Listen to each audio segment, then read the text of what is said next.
అమరావతిని కలల రాజధానిని, గ్రాఫిక్ రాజధానిని ఇప్పటి వరకు ఈ ఘోర ఓటమి చవి చూసిన వైఎస్ఆర్సీపీ పార్టీ ముఖ్యమంత్రి, మంత్రులు, నాయకులు హేళన చేస్తూ వచ్చారు. అసలు అమరావతి ఎక్కడున్నది అని చెప్పి ప్రశ్నించే పరిస్థితికి వచ్చారు. ఒక్క విషయం గమనించాలి. జగన్మోహన్ రెడ్డి ఆయన నిర్వహించిన శాసనసభ, శాసన మండలి అది అమరావతిలో లేదా? అది నిర్మాణం చేసింది చంద్రబాబు నాయుడు కాదా? మాజీ ముఖ్యమంత్రి జగన్మోహన్ రెడ్డి కూర్చున్న సీటు, కూర్చున్న ఛాంబరు అది చంద్రబాబు నాయుడు నిర్మించిన తాత్కాలిక సెక్రటేరియట్లో కాదా? నీ పరిపాలన ఎక్కడి నుంచి సాగించావు జగన్మోహన్ రెడ్డి? 5 ఏళ్లు కూడా చంద్రబాబు నిర్మించిన 5 బ్లాకుల సెక్రటేరియట్లో నువ్వు పరిపాలన నిర్వహించి ఎక్కడ ఉన్నది అమరావతిని ప్రశ్నిస్తున్నావా? అమరావతిని హేళన చేశారు. అమరావతి అమ్మ కనకదుర్గమ్మ తల్లిని ఎదురుగా ఈ అమరావతి అనేది ఒక చారిత్రాత్మకమైన నగరంగా చరిత్రలో మిగిలిపోబోతున్నది. ఇప్పటికే అమరావతిలో పలు విశ్వవిద్యాలయాలు వచ్చాయి. చెన్నై నుంచి ఎస్ఆర్ఎం యూనివర్సిటీ, అదే తమిళనాడు నుంచి విట్ యూనివర్సిటీ, కేరళ రాష్ట్రం నుంచి అమృత్ యూనివర్సిటీ. చంద్రబాబు నాయుడు వేసిన పునాదితో ఆ యూనివర్సిటీలు వచ్చి నిర్మాణం చేసి ఈ రోజున తెలుగు రాష్ట్రాల విద్యార్థులే కాక భారతదేశం నుంచి వివిధ రాష్ట్రాల నుంచి వచ్చి విద్యా సంస్థల్లో ఈ డీమ్డ్ యూనివర్సిటీల్లో చదువుతున్నారు. మంగళగిరిలో 200 ఎకరాల సువిశాలమైన ఆ ప్రాంగణంలో 1800 కోట్లతో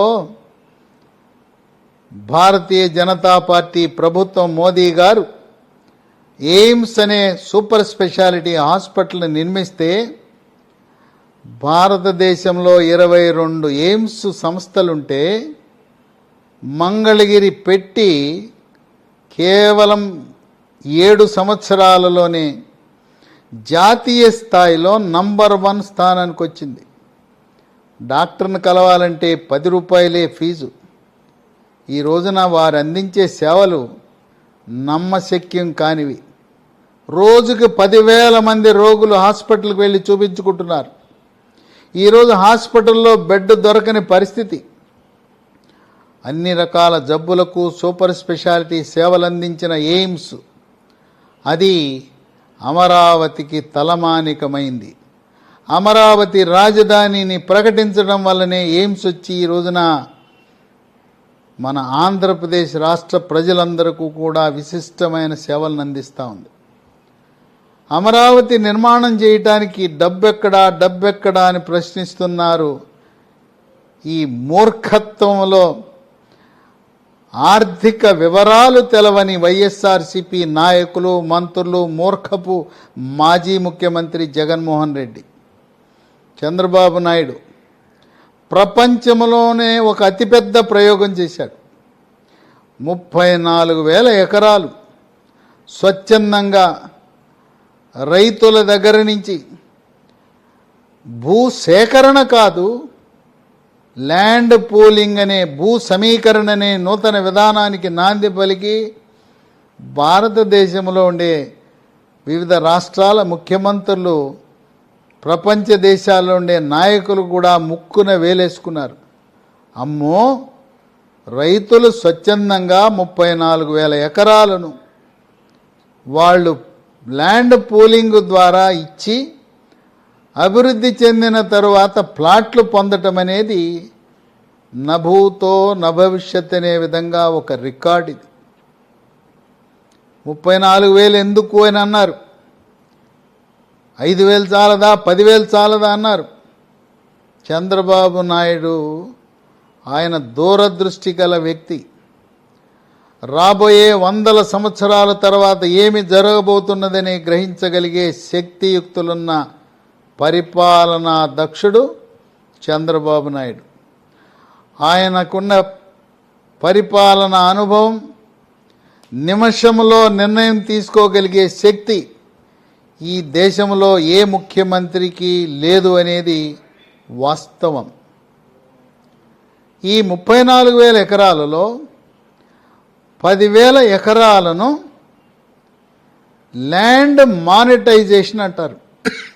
అంటే 10,000 ఎకరాలకు రోడ్లు, మంచినీరు, డ్రైనేజీ, విద్యుత్తు సరఫరా లాంటి మౌలిక సదుపాయాలు కల్పించడం ద్వారా ఈ 10,000 ఎకరాలను వివిధ వాణిజ్య, నివాస అవసరాల కొరకు అమ్మకానికి పెట్టడము ద్వారా ఒక్క ఎకరము 10 కోట్ల రూపాయలకు అమ్మే పరిస్థితి ఉన్నది. అంటే 10,000 ఎకరాలను మనం ఎకరం 10 కోట్ల చొప్పున అమ్మితే 1,00,000 కోట్ల ఆదాయం సిఆర్డీఏకి వస్తుంది. దాంట్లో 1,00,000 కోట్లలో 10,000 కోట్ల రూపాయలతో అంతర్జాతీయ ప్రమాణాలతో సీడ్ యాక్సిస్ రోడ్డు, మంచినీటి సరఫరా, మురుగునీటి వ్యవస్థ, కేబుళ్ళు, అండర్ గ్రౌండ్ కేబుళ్ళు, ఇన్ని సదుపాయాలు, రోడ్లు, ఓవర్ హెడ్ ట్యాంకులు కట్టినా కూడా 10,000 కోట్లతో సరిపోతుంది. మిగిలిన 90,000 కోట్లను రాజధాని అభివృద్ధికి వినియోగించవచ్చు. ప్రజలపై భారం పడకుండా, అప్పులు తేకుండా 34,000 కోట్లలో 24,000 కోట్లను ప్రభుత్వ అవసరాలకు, విద్యా సంస్థల అవసరాలకు వినియోగిస్తూ 10,000 కోట్లు, 10,000 ఎకరాలు, 10,000 కోట్ల మౌలిక సదుపాయాలతో అది స్వయం సమృద్ధి సంపాదించే పరిస్థితి ఉన్నదని చెప్పి చంద్రబాబు నాయుడు పలుమార్లు ప్రకటిస్తుంటే డబ్బెక్కడిది ఇంత పెద్ద నగరం కట్టడానికని చెప్పి హేళన చేశారు వైఎస్ఆర్సీపీ నాయకులు. ఈ రోజున కేంద్ర ప్రభుత్వం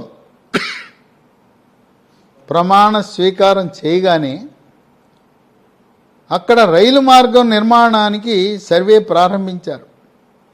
అమరావతి అనేది ఒక పెద్ద రైల్వే జంక్షన్గా ఏర్పాటు కాబోతున్నది.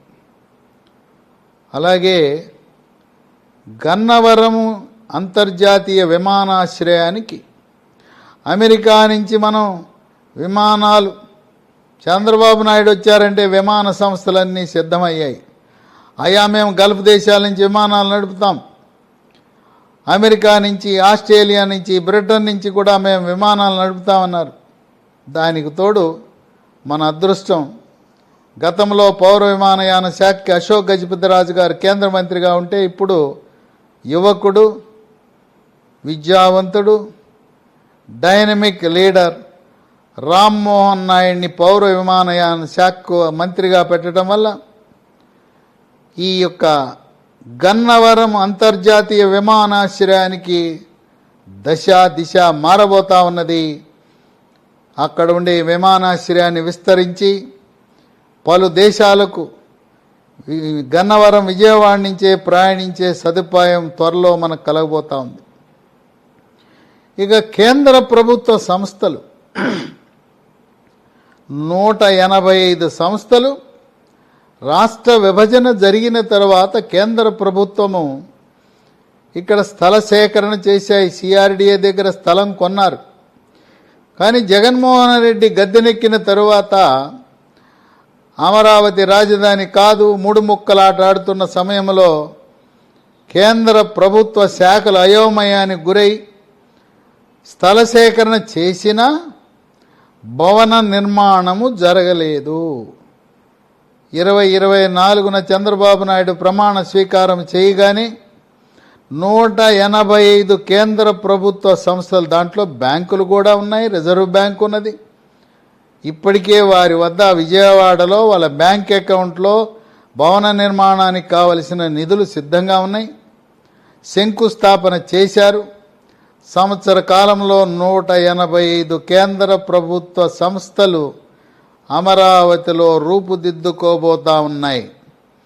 ఇక మనం హైదరాబాదులో ఉండే సంస్థలన్నీ కూడా, రాష్ట్ర రాజధానిలో ఉండవలసిన కేంద్ర ప్రభుత్వ సంస్థలన్నీ కూడా అమరావతిలో ఏర్పాటైతే ఇక అది వికసిత్ భారత్, వికసిత్ ఆంధ్ర, అమరావతి వికసించబోతా ఉన్నది.